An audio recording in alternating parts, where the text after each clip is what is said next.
If you want to help Myth Vision Podcast grow, you can join our Patreon. There are different tiers, as well as help out with PayPal. Thank you so much. Don't forget to like, subscribe, share, and comment. Joshua Gahan, G-A-H-A-N. I actually would love to see a discussion of the book of Ecclesiastes and its origins. It feels very much alien to the Bible, with a correct conclusion shoved in at the end. Interestingly, the beginning of the book introduces Kohelet. That's right.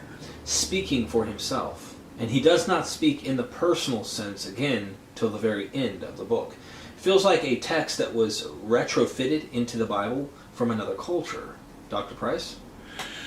Well, you said most of what needs to be said about it. It does manifest a lot of Hellenistic influence, given the pessimism of it about life, the jaded character of it. Koheleth, we don't know if that was meant as a proper name or not. It just means the preacher. And he poses in a transparent way as King Solomon, but or as Russell American would point out, Shalmaneser. that was a great shocker that Solomon was really a fictive version of the Assyrian Shalmaneser. But Interesting. Let's see. The idea is that here's a guy that would have had the resources and the leisure to see and do everything, and his final conclusion is, what's the point? He's jaded. He says there's nothing new in the world, and whatever you do, it's already been done, and so on. I did a sermon about this once years ago, saying that that may be true, but he's missing the point, because there are certain things about the human condition that are natural to do. And like I was swinging my little daughter in the swing in the park. Zillions of dads have done this 1,000,000 times. Yeah, that's why I'm doing it. It is a great thing. Getting married and so on. These things are, the glory of it is that it's there for you to do, as everybody has done. Here's your chance. So I think the author was sort of tormenting himself by asking the wrong questions. Why does it have to be new? But that has driven Koheleth, whoever he is, to this sense of vanity of vanities, like the most futile thing is what that means. And it all comes to nothing. Human beings and animals die the same way, and their breath goes back to God. Nothing about eternal life or a separate spirit that survives death. I mean, that's very much like Genesis 3, where he passes a sentence of capital punishment on Adam and Eve.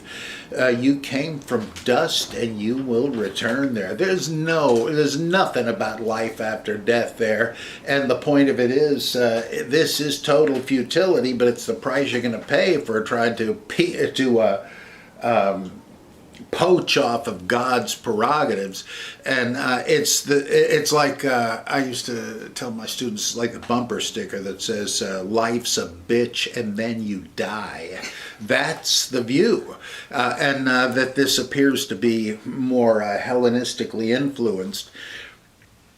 And you're right, it's the several places where it says that you should do what God gives you to do and all this do seem to be little additions to try to say, hey, you can ignore what you just read there. Why they wanted it in the canon, I don't know. I guess the idea that Solomon had something to do with it, somebody took that literally. I mean, you're not even supposed to, in my opinion. And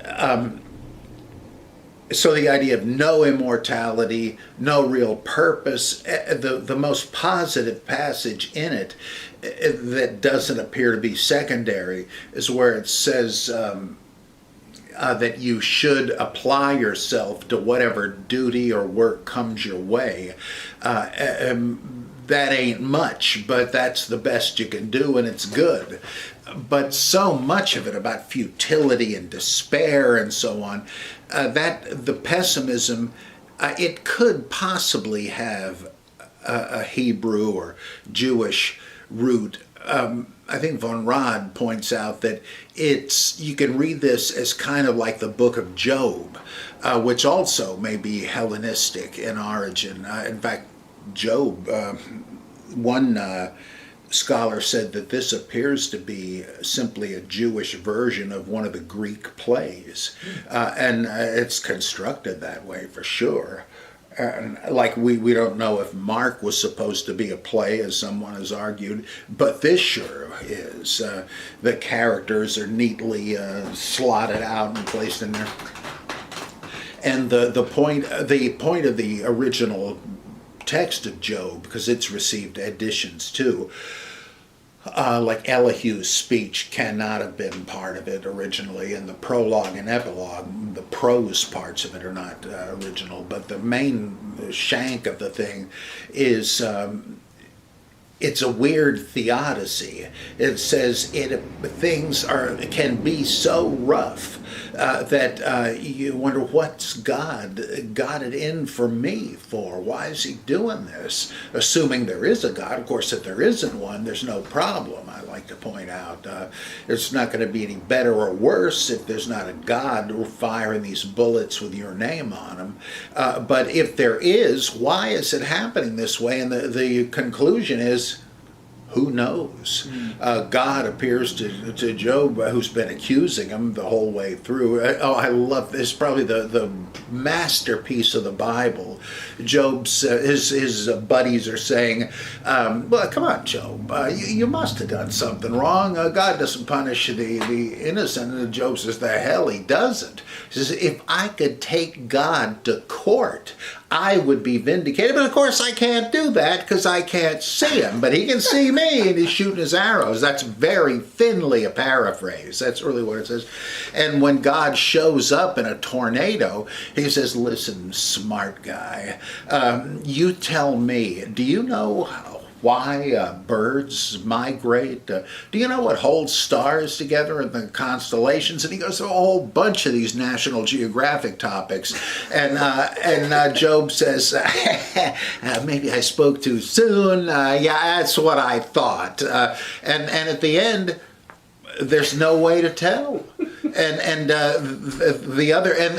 They refute various other views that suffering is happening as a way to educate you. That's Elihu's burden, and that's rejected. Or God punishes the wicked and rewards the righteous. That's shot down and stuff like that. So what you have here, as von Rad pointed out, is a disillusioned rejoinder to the wisdom theology of Israel, like in book of Proverbs, Sirach, the wisdom of Solomon, and all that, where they say the righteous are rewarded, the wicked are punished. And Job is saying that's bunk.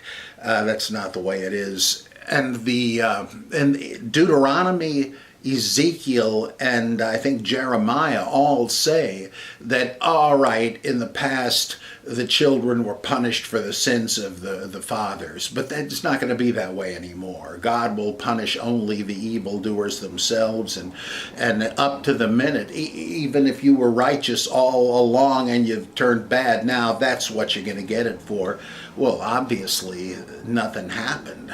It was not different, and so people passed into a kind of pious agnosticism, saying, look, if God is at work, the cliche that God works in mysterious ways, His wonders to perform. That's that kind of agnosticism. You can't know. Mortals cannot know the ways of God.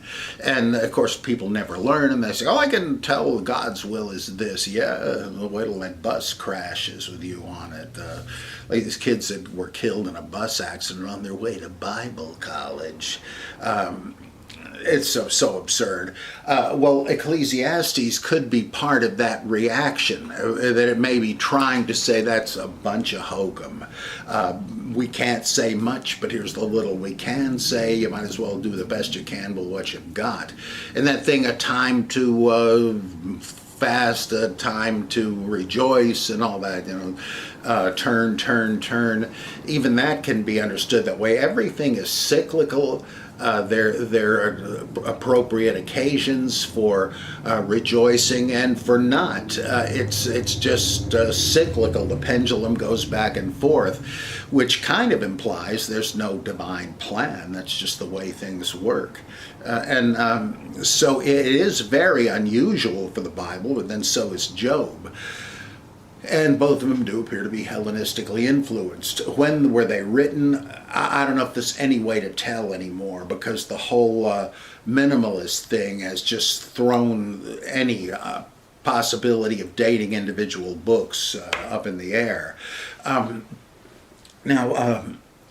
As to it being anomalous for the Bible, the best proof of this is what they say in the Schofield Reference Bible, where whoever wrote this footnote said, maybe this was included to show you the unbeliever's attitude toward life so you can avoid it.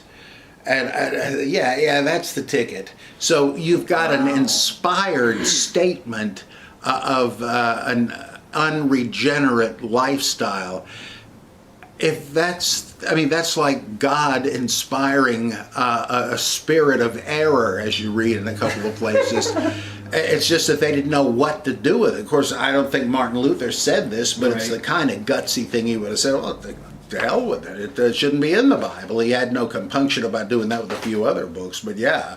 So it's refreshingly pessimistic, but they still don't say there's no God behind it. He's behind the curtain and you can't see, and you will never see, because life ain't gonna last that long.